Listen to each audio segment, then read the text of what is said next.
Well, hey, good morning, everybody, and welcome to another episode of The Unlock Show. I'm your host, Tracy Wilson, and it's my pleasure to be here with you on another brilliantly sunny day here on the Gold Coast of Australia. Today, I have got with me an amazing guest. We are going to talk about how the heck do you go from homeless to millionaire? What are the keys to overcoming adversity, and how do you do that through purposeful risk? I was just having a conversation with Ron just before we jumped on the show, and I said, my gosh, your message is absolutely needed right now across the globe. We are seeing so many people being impacted adversely by what's going on globally. And you guys know exactly what I'm talking about. And people are wondering, what the heck am I going to do? I'm being forced into a corner to make decisions that I don't necessarily want to do. And they are having catastrophic ramifications on their lives. And they're wondering, what do they do next? So who better to have on the show than somebody who's actually been there, someone who's hit rock bottom in the past, but has actually climbed their way back into money, success, and business fulfillment. So I want to tell you a little bit more about Ron before I he and I let loose and start unlocking some of these keys to overcoming this adversity, whatever it might be in your life, and being able to do it through assessing and being very purposeful with the risks that you take so that you too can start building a life that you love, that is surrounded by, great things, great family, and everything else that you've dreamed of. So Ron is Ron Worley. Number two is a successful business owner, real estate investor, mentor, and self-made millionaire. And he actually follows his own code called the Worley Way. He's a proud father and dedicated husband, and he's made his home in Colorado. I was just saying to him, I love Colorado. My business partners are based out of Colorado. And he actually refused to accept the circumstance, taking himself from a man that's on the path to death to actually living a world-changing reality. He shares his life lessons and inspires countless entrepreneurs all over the world, thinkers, and those that are wanting to create long-lasting change with the systems that he has to help them help guide themselves back out of wherever they are into a life where they have money, success, and ongoing fulfillment. He's also the host of the podcast Sons of Ditches. So welcome to the show, Ron. It's fantastic to have you here. Thank you, Tracy. Thank you for having me on. It's my pleasure. You're most welcome. Well, hey, let's get stuck into this because like Yeah. I mentioned when, I kind of was rattling off to you before we jumped on this, poor old Ron didn't really get a chance to get a word in edgewise, which, guys, are you surprised about that? No, probably not. But I've really, really been thinking lately about everything that's been going on in the world.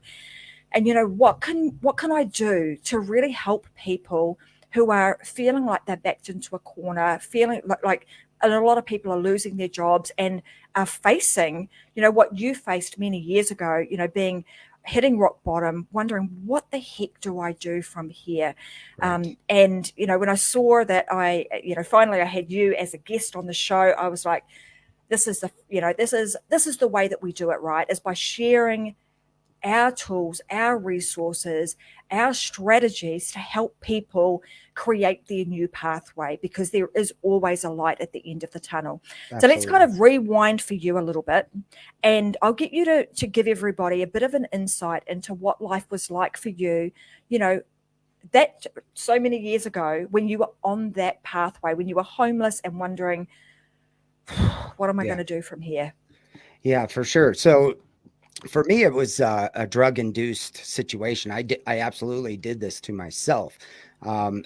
Some will say, we all complain about our childhood, but with my childhood, I was raised to be a drug addict. I was raised to be an alcoholic. I was raised to womanize and to be a criminal, basically. That's absolutely 100%. I lived up to that. Up to that point in my life, I was 30 years old and I was homeless, laying in a ditch after a car accident. And it sort of clicked. Hey, I'm not going to die.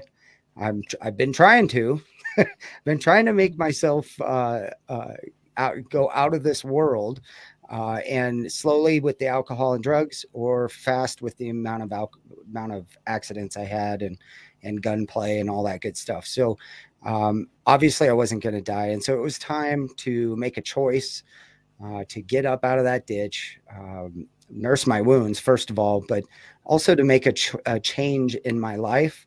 And those changes, I mean, they were subtle at first, aside from the fact that I just quit drinking and quit drugging. It wasn't that simple. Of course, I went and got help. I went to the rooms of AA to do that, and really counted on family to lean on as well. But I had to get rid of all my friends. My friends were only helping me be a worse homeless person. I was making good money at the time. Before I was homeless, I was making good money, and I lost all of it. 6 figures a year in the late '90s, so I was doing pretty good. And then, within a 2-3 year period, I lost every ounce of the money, the cars, the boats. The family was the most important thing that I lost. And my friends were right there cheering me on, as long as I could help them get high or whatever as well. And so it's very true what you hear. It's not cliche. You only are as good as the company you keep. And I was keeping bad company. So the first thing I did was get rid of all those guys. No longer. Now, fast forward to now, I've still got a couple of them that are friends, but I definitely needed a timeout from all of them. And for me, it was getting sober was the first real big problem. Once I did that, I was able to pretty much at least go in the right direction. Business was a way for me. So I got addicted to working after that. I started working through my business, this bail bonds business I've had for 25 years. I started that back up, became successful with that, and that wasn't enough. So I started opening other businesses and investing in other things. And yeah, it just sort of compiles after that. And you learn to live in this high capacity space of multitasking that is so you have to be that way when you're a millionaire or want to be a millionaire. You have to be able to take on many revenue streams, which it's hard to duplicate yourself. So one of the things I found out was, even in my sobriety, about 5-6 years into my sobriety, I still didn't have purpose. And purpose is important, especially in our climate of today. We've been, some of us were locked down for months in a house with nothing to do. And that's only going to make you feel like you're useless. And so what I found was that if I came up with this code, I sat down with a friend and we came up with the Worley Way. Jim Hensel is the guy I sat down with, and I call him my man coach. He basically helped me through the process of figuring out what values were. What a concept, values. Who would have known that those were out there? I didn't even know I had any. So, and going through that, I mean, I want to come to all of that. Okay. But there's so many questions I've got now, like in terms of just in that short, synopsis of, I suppose, that period of time in your life. And I want to unpackage some of this. Yeah. The first thing I want to go to is that you mentioned, being brought up, and you sort of started to play out. And I know this technically isn't even as part of your, I suppose, repertoire of conversation that you would normally have on a podcast, but I want to go there because it's something that I think is extremely important. So you were talking about how you were brought up this way. You thought this was the norm. This is kind of what you had almost, let's say, been groomed to be. Correct. And you were playing out a character that had been built for you. And that happens so many times. Like that is unfortunately not an isolated incident. Right. How does one break free? Firstly, how do you identify, or how did you kind of realize that, hang on, this is what's been going on? How did you break free from that? Because that's some pretty tight shackles when you've been brought up in that world. You're surrounded by it. Like, what was the first moment when you thought, hang on a minute, I don't want to be doing this anymore. This is not the Ron Worley that I have inside of me, or that is in my head. This is not what I want my future to look like. And what was the first step that you took to get yourself out of that situation? Yeah. So I was fortunate enough that my mother actually had gotten sober previously. And she sort of set a path, and she was always nipping away in the back of my head and in my face as much as she could, that I was heading down the wrong path. Now, she helped create that path, but, she also helped break the cycle in her own life. And she wasn't able to do that in my life. I was too far gone. I was too old when she got sober. I wasn't listening. But as I got older and I started, you mess up and it comes up. Oh, my mom said if I got sober, it would be better. And eventually it stuck. Eventually I heard it enough. And really what made the big aha moment was I had gone 6 months without seeing my children due to my alcoholism. Um, I was not allowed to see them, thank God. And it was killing me every day. And so in order to get rid of that feeling of not seeing them, I was drinking more, drugging more, doing more things that were temporarily filling that void.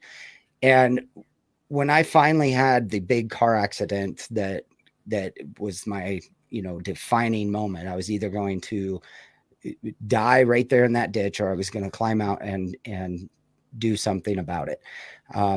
That moment, I could hear my mother say, I told you so, get your ass out of the ditch and let's do this.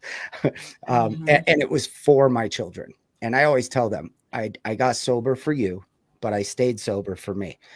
I found out that it was really nice to be sober. I found out that you could do other things, do things without being drunk. And that was huge for me. Now, the first thing I did was find a place to live. The first thing I had to do was get a roof over my head, because that was such a problem that I had to do every night. I had to do something to manipulate a way to find a place to live.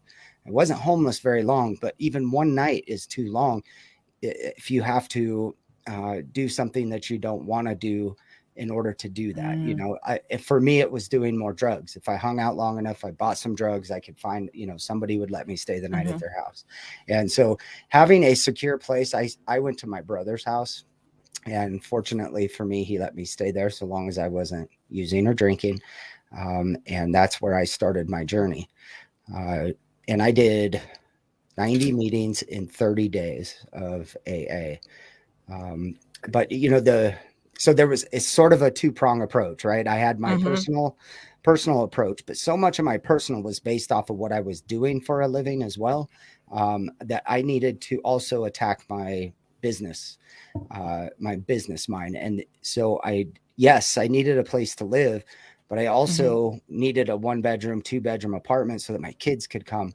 And then, so it was, okay, go out and get a job, start up my business. And then I was doing 2 businesses at the same time so that I could afford to see my kids and to get an apartment. And, I started out a 1-bedroom apartment, and then I was able to rent a house. And then finally I got my credit fixed enough to where I could buy a house. And, you just kind of add little layers of success. Yeah, small steps, right? Yeah, small Well, steps.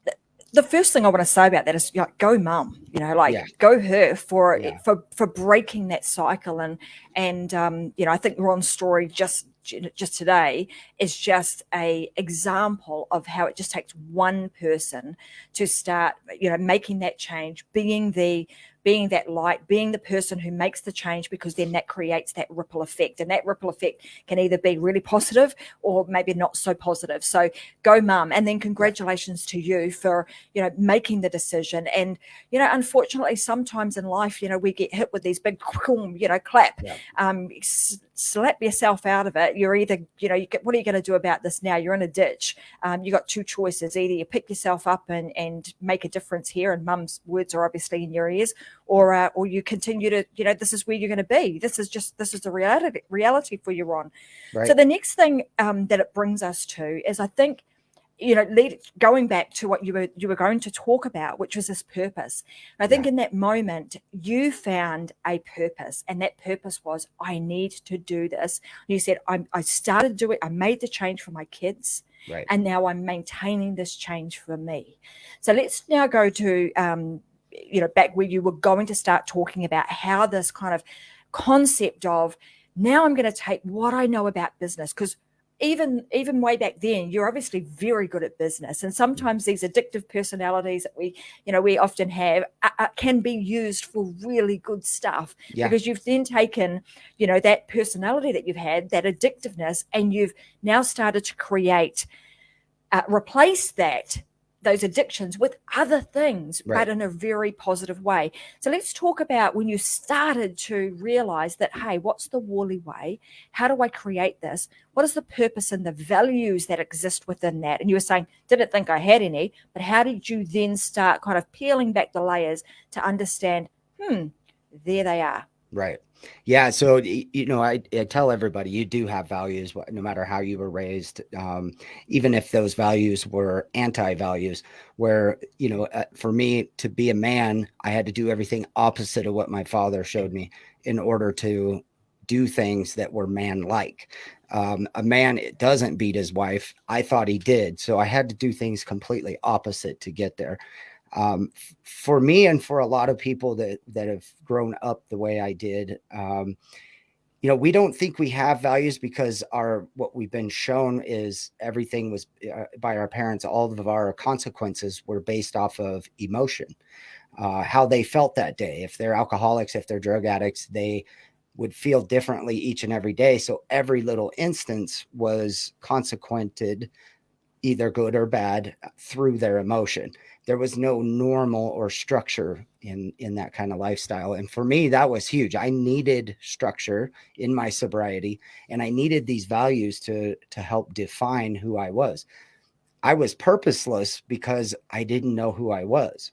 I was chasing money, but I knew I loved my family, but I couldn't decide which one was most important. And so for me to lay down, family, hard work were my two top values, are the two top values of the Worley Way. And those two values contradict each other sometimes. I work for my family, but sometimes if I'm working too much, it's getting in the way of my family. So, there's my purpose had to change while I had younger kids. And then, of course, later on in life, now that they're adults, my purpose has changed yet again. But to figure that out was huge. Now, I was using the things I do, the things I did, my jobs, the money, I was using all of that as how I define myself. But what I learned to do was to define myself off of who I be, my talents, my values, and my purpose. Those three things, once you've defined those, is the core of who you are. And that is how you define yourself. It's not what we do. What we do it should be directed towards the things that you be. And if you're symbiotic like that, life is good. And so I spent a lot of time, a lot of years just in my head trying to figure out how to make those work together.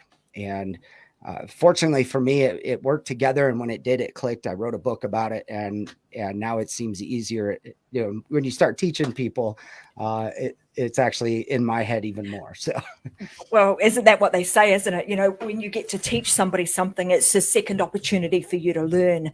I totally agree with that. Hence the reason I absolutely love teaching people too, because you get to learn it all over again, time and time and time again. I'm kind of really, I love this whole concept of what you're talking about, and really then understanding what's quite interesting about this is that what I'm seeing here, and this is the message that I want to get out to everybody, is that can you see that in Ron's story that there is opportunity that exists within that, right? So as he's gone through his journey and he's realized, hang on a minute, all these things that I did weren't quite right, but now I've almost like replaced all of those with the opposite. So you're saying, I saw my dad, all the things that dad was doing, it were actually not what I should be doing. So I rewrote my way of being, which was the complete opposite to what he was. And then you create your own version of the you that you want to put out into the world. And when you do that, like, in this moment, if there's anybody out there who's feeling like, I don't know what to do, I don't know where to go, I'm potentially facing, the loss of my job, the loss of whatever whatever you're feeling right now, and you're looking for something else, there's actually an answer and an opportunity sitting within the journey that you have already had in this lifetime and you are facing right now. And if you then start to really listen to what Ron's talking about today in terms of like finding your purpose, what he then did was create the new environment, right? So what is the new environment that you need to create in this moment, whether it be changing, the circle of friends that you have, changing where you live, changing how you look, whatever that is for you from an environmental perspective, you start to make those shifts. Then he started to create some new habits, realizing that you've actually got, this personality that is actually really positive from an entrepreneurial perspective, because, as you mentioned, you need that. You need to be able to multitask. So if you've got an addictive personality, wow, you can really get stuck into something and you're going to go until it's complete, right? It's not like you're going to be someone who's, oh, well, that was fun for a little bit, I'm going to kind of drop that. The personality you have actually works to your advantage. Correct. And then I'm also seeing that, you started to slowly but surely create these new habits. And all of a sudden, over time, as you start being the new Ron Worley that you want to be and the person that you want to put out into this world, that starts to evolve, that starts to show. And then more and more people want to actually start working with you to show them the way. So let's talk about a little bit more about the Worley Way and the book that you've written. So tell us about the book and why did you write a book? Yeah, so it's called Ditches to Riches: How to Survive Your Effed Up Life and Build a Kick-Ass Business. And I wrote the book. Well, quite frankly, I needed something to leave for my children. I was still worrying about legacy, and at the time when I started writing the book, I had just had passed away working, doing a seminar for 52 probation officers, and I dropped dead of massive heart failure in the courthouse. And here I was, completely made my way through all of that garbage in my life, and was 15 years sober, and I dropped dead from this, and I was in shape. I worked out. The fit of my lifetime and fitness of my lifetime, and I still dropped dead from just doing things the wrong way. And I always look to it as, what did I do to cause this? And sometimes it just is what it is. And when I woke up, I was given a short period of time to live. Hopefully, they were hoping to see me live 6 months. If I made it past 6 months, you might live 5 years. If you live 5 years, you might live 10. Hopefully we can get you a new heart, blah, blah, blah, blah, blah. And, I've surpassed all of that, thank God. But in that first awakening from then, I said, I need to write something for my children. At the time they were in high school, and I needed them to know where I came from, because at that point they didn't really understand what I had been through, how hard I had worked to be their father. And what it took for me to get up every single day of my life and be normal and be a father to them and go to work. And that is actually not an easy task for people like me. This is hard work.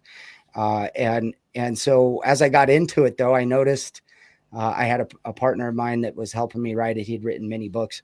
And we noticed that there was a lot more people than just my kids I needed to be talking to. And so, then it was important. Well, gosh, maybe I can make this into a semi-business book, because there are lots of people out there that are like me, that they let their mistakes define who they are and then never get anywhere in life.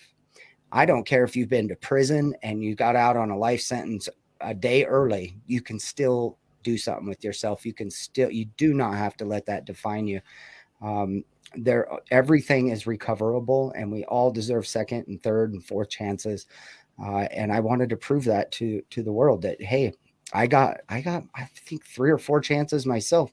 And by the time, 18 years later, Nobody even Mm-hmm. knows this stuff about me. Nobody would ever have guessed by the way I live. So, Do you know, I mean, I'm digressing a little bit here, but it's really fascinating that you should be talking about this and talking about legacy, because one of the projects, like I suppose a passion project of mine, is that I work with families, and one of the to help them build what we call a legacy center.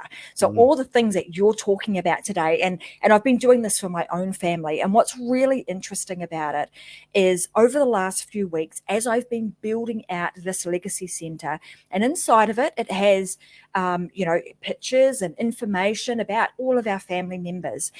And generally, you start working with a paragraph or two, right, right. on the person. And it dawned on me that as we're writing these things about our ancestors, those that have gone before us, and because I'm talking about this from a point of view that you mentioned legacy, and you start having to summarize somebody's life, Hmm. and it gets summarized into about 2 paragraphs. And so I love the fact that you've gone, do you know what? If first and foremost, I come back to my purpose, and your purpose was all about your kids. Yeah. And so the book that you wrote was primarily for them. And then you realize that, hey, do you know what? If I'm writing this for my kids, boy, there's probably a whole lot of other people out here that need to know this information. They need to see that even if they've hit rock bottom and they've maybe not done some fantastic things in their life, and it's got them into a not so great situation, there is still an opportunity for you to make a change. And Yep. because you've now put that into a book, Ron, means that you have created a legacy that not only your children are going to be able to read, but your grandchildren, your great grandchildren, and so on and so forth. And anybody else that is interested in the subject matter that you have created. So by simply doing that, by simply taking your information and turning that into a book, you have now created the ripple effect and a long lasting legacy. So I want to applaud you for that, because it's not an easy task to get all of that down, and sometimes it's pretty vulnerable, right? You're Yeah. going down the path of, I'm going to tell some stories here that maybe are not going to put me in the best of light, but your Right. intentions have been were really good. So that brings me to my next question. Okay. You talk about doing risk, or making decisions that might be a little bit risky, but Hmm. you're doing it through purposeful risk. Right. So talk to us about that. What do you mean about purposeful risk? Yeah. So I talk about bravery. It's one of my values, and in being brave, not everybody is born brave. Most people are not born brave enough to. I'm talking the same kind of bravery that it takes to run into a burning building is the same kind of bravery it takes to risk all your money to open a new business, or throw some money into this over here and trust that it's not going to be lost in an investment. So that risk is what I really make. I try to help people understand that we can limit some of that risk, but we can also make it a comfortable risk. So what Mm-hmm. I do is I get people to identify, what is your top dollar? What is it that's going to make you barf if you had to spend it? If it's $1,000, then we're not going to spend $1,000 on anything. You're not going to invest more than $999. That's your comfort zone. But once we get you comfortable, your wealth starts to grow. That number is going to grow. So we can start at $50 if you want. But we need to identify that within that value of bravery, because we need to train ourselves to be brave, because we're not always born brave. Now, I was fortunate enough to have learned it very early in my life, thanks to sports and, again, the traumatic lifestyle I lived. I had to be brave on certain circumstances to deal with the negative things that were going on in my life. But most people are protected. My own kids are not brave because I've protected them. They've lived in a bubble, as far as I'm concerned. So I'm now teaching my kids how to manage their bravery and their wealth simultaneously. They're not going to go out and, for instance, we've all told our kids this: you don't quit one job before you have another. That's an example of bravery within limits. And so it's pretty easy to go out and get another job, it's pretty easy to go out and get another job when you have a pocket full of money. You're not so worried about it. But if you had $0, you're not going to quit the job you have. But that's the huge thing. Also learning to be confident. Confidence is also learned. Confidence is, in my eyes, it's a three-part. It's practice, preparation, and perseverance. And once you've practiced something, it's like the football team. And I used to tell my kids this: they both played American football, and they would practice, and then they would prepare for the game. And then the night before the game, they felt pretty confident that they were going to do well. And then during the game, somebody would score a touchdown on them, or they would have a bad play, and they had to learn to persevere and just keep going forward. And the confidence builds. So you attach those two values to any business deal, and if done appropriately, it's a pretty safe bet. It's calculated risk rather than just a shot with a dart. What do you think, like coming back to this whole concept of the perseverance? Yeah. Right. Because I think that's one of, like, from a business perspective, that's one of the things that really is I suppose, a downfall of a lot of people, particularly in kind of like in the online space. And when we're in a hurry to make things happen, we become very impatient. Right. Yep. So how does someone, when you fail, how do they continue to pick themselves up out of that ditch and just persevere? Like, what do you think is the number one, what's the thing that you think they need to do to really start exercising that muscle of perseverance? Yeah. Well, so first of all, in business, you really do have to have an escape hatch. You're not going to try and lose all your savings or whatever. If something fails, it fails. But on the flip side of that, it's not a failure until you quit. And I've gone both ways. I definitely have failed at things. That's a good entrepreneur. We learn from it, we grow, we move on.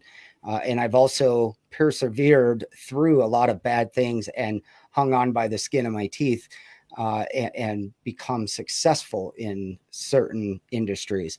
But I think the idea is that, number one, I like people to get up and look in the mirror every day and challenge themselves to see a new person. Every single time we look in the mirror is a new person. That's a new person. That's a new person. So you get to be whoever you want every single time you look in the mirror. So you're not a failure because yesterday was a failure, because today I woke up and I'm feeling good. I'm positive. I'm back in front of the mirror. I'm going to have a good day. And today will be successful. And a lot of times that's perseverance all on its own, is just creating one day of happiness, one day of positivity after another, and just, stack them up, and pretty soon you got a year. Stack them up, pretty soon you got. Now, business wise, another good idea is always to have an exit strategy, whether you're successful or a failure. You want to have both of those drawn out, and that way you can pull the ripcord if you need to. I've never, the first business I lost, I did feel like a failure.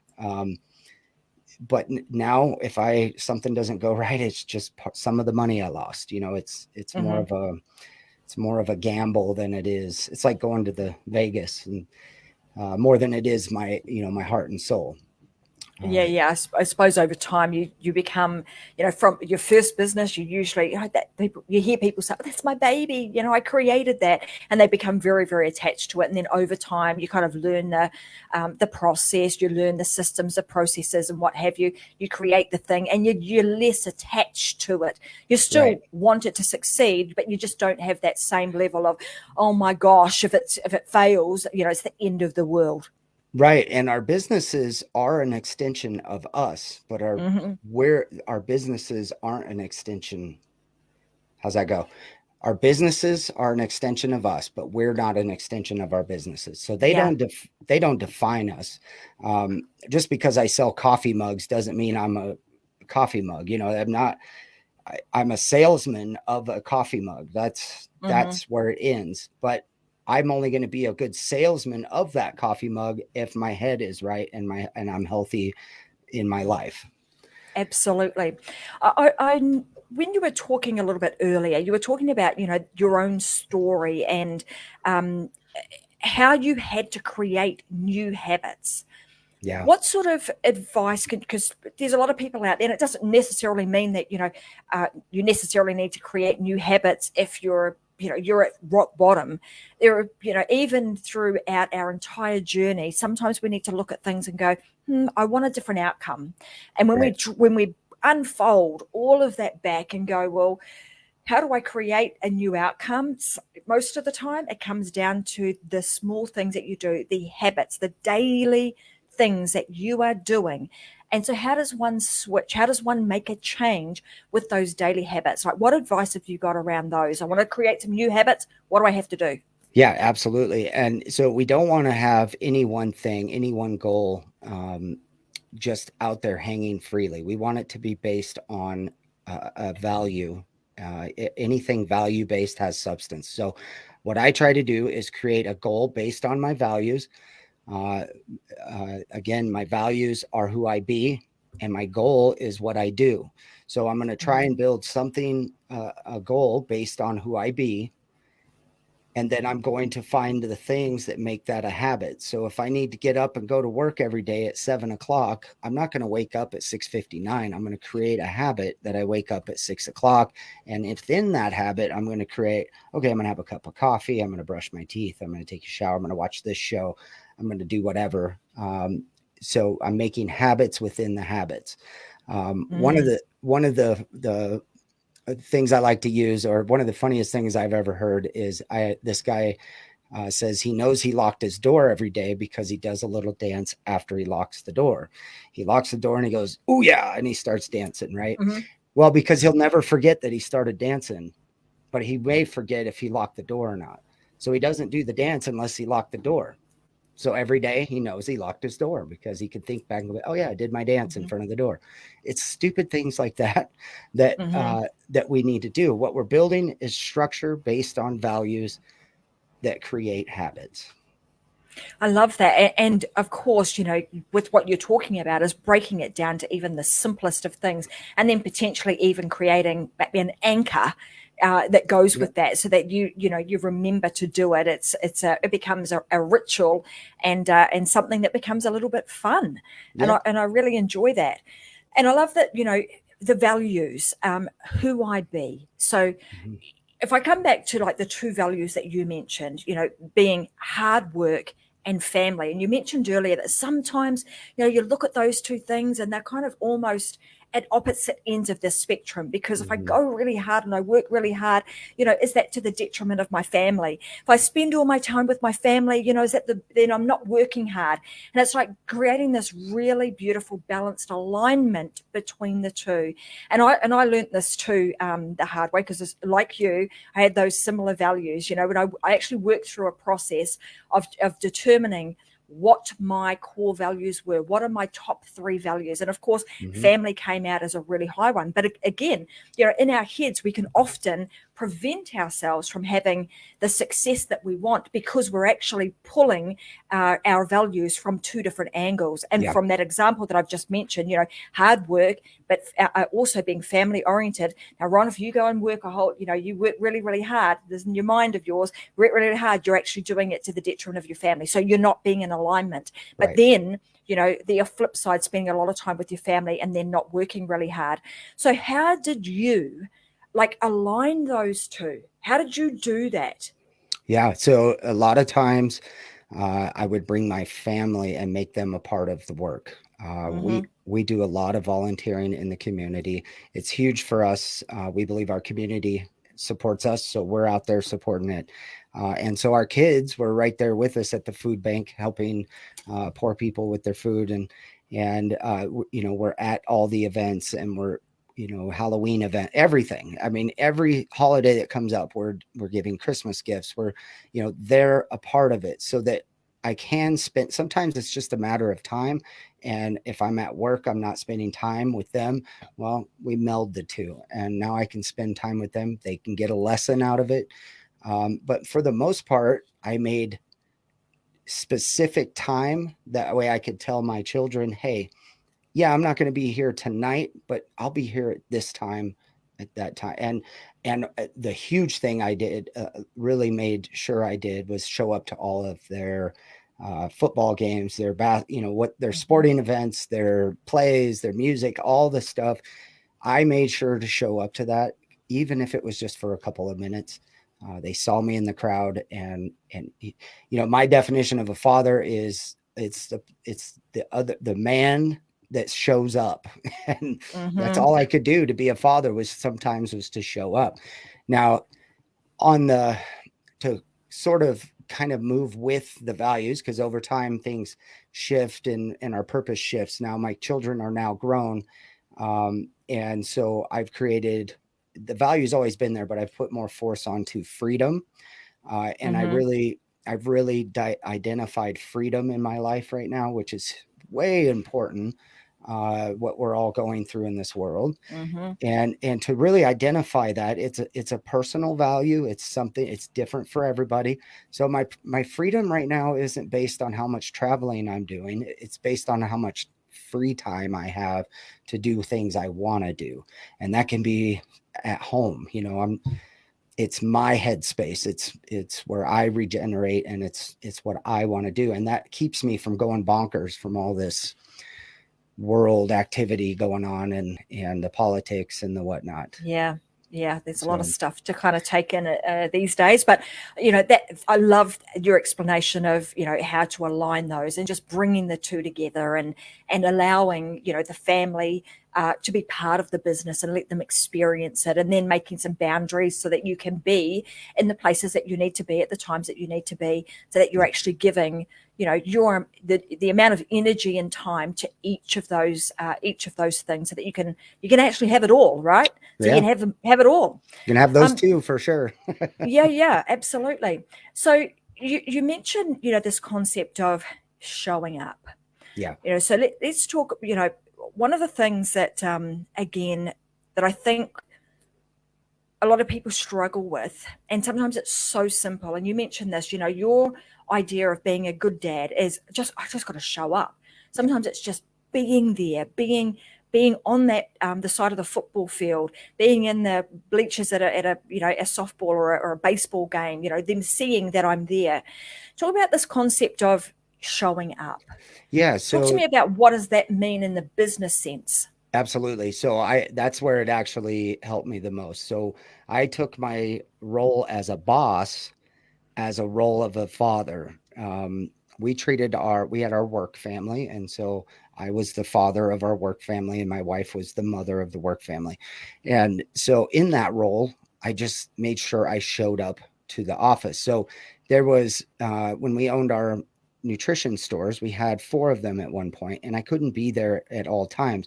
So rather than let the people know that I was coming, I would just show up. I would come in and at the weirdest times of their shift. So it sort of kept them on their toes, not knowing when I was going to come in. But when I did come in, I didn't come in to berate them. I came in to shoot the stuff with them, and then of course pop quiz them and things like that. But for the most part, I would bring them something as well. Whether it's a joke or something in hand, but by showing up, just by keeping them on their toes, and then showing up at least every other day, every couple of days, they knew that I was a part of the business. I wasn't just on the other line with a phone call. And it really helped me keep a lot of the stealing down. It kept a lot of the morale up, just because people are proud, their owners, your employees are proud of you as an owner, and they're telling, we'd always have people, hey, where's Ron at? Where's Aaron at? And so it was very important that they were able to answer that. Oh, he'll be in. And the other thing I used to do was every day, one day a week per store, I would have a appointment time that I would be there. So if it was only for 30 minutes, it was for 30 minutes. But then that way, people that were our customers could be there at that time and I could talk to them. So it gave them a time to look forward to as well. Fantastic. Well, just showing up, be seen, be there, be in support of. So I think they're all fantastic traits to, or habits to get yourself into as a business owner. So I want to just kind of wrap today up with giving everybody the sense of, the Worley Way. Like there's three big things that most people can learn from you, right, Ron? So in terms of like the Worley Way, and then the systems that you create, and then, creating your pathway to success. Do you want to tell everybody a little bit more about those? And then I can let everyone know where they can go to get more information from you if they're interested. Yeah. So a little bit more about the values. Is that what you're saying? Yeah. So just Okay. those three concepts, with the Worley Way and the value system, and then the pathway to success. So maybe even just letting everybody know, like when they work with you, what can they expect? Absolutely. So what I try to, I don't own values. That's the Worley Way was what worked for me. I know it works for other people if they do it the way I did. But it's not for everybody. So I actually, in my book, ask you to also find your own values. And in doing so, I send you to someone else entirely to help you come up with those values. And then I can work with them on the business values and really show how their personal values should fit in with their work values.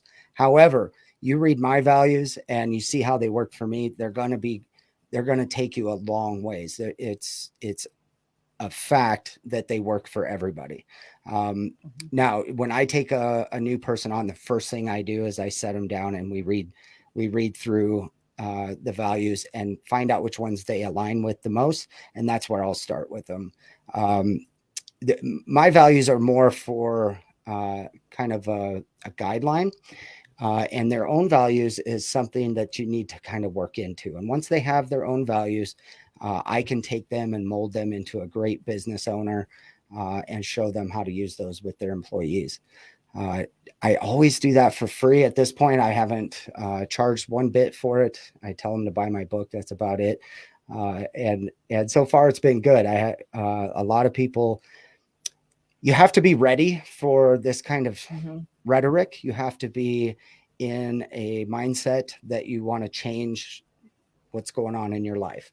And if you're brave enough to do that, then I'm the guy to talk to about it.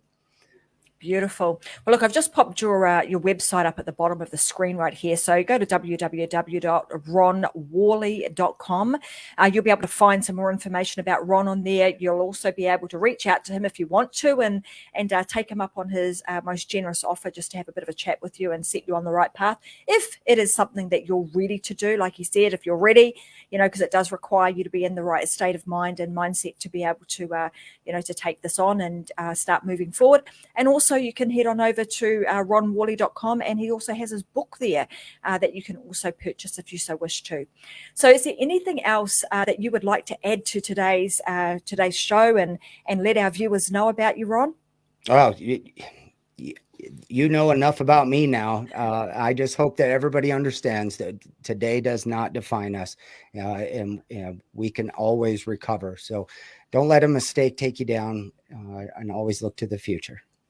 I love that. Thank you so much for sharing your inspiring story and letting everybody know, that there is always light at the end of the tunnel. You can pick yourself up from whatever ditch you are in and start walking your way into the arms of riches, which is what Ron's book will talk you through. So I want to say thanks very much, everybody, for joining us on another episode of the Unlock Show. As you know, I'm Tracy Wilson. We'll be back again with another great episode with another awesome guest next week, 10 a.m. Brisbane time, and you can find us here on Facebook and also on our YouTube channel. So if you go and find me on YouTube, on either Tracy M. Wilson or at Metadime Digital, you will find all of the previous shows for the Unlock Show on there, where we help you unlock the secrets to becoming successful across your business, your family, and your life. Thanks very much for joining us today, Ron, and I'll see everybody else next week. Have a fantastic week, everyone. Bye for now.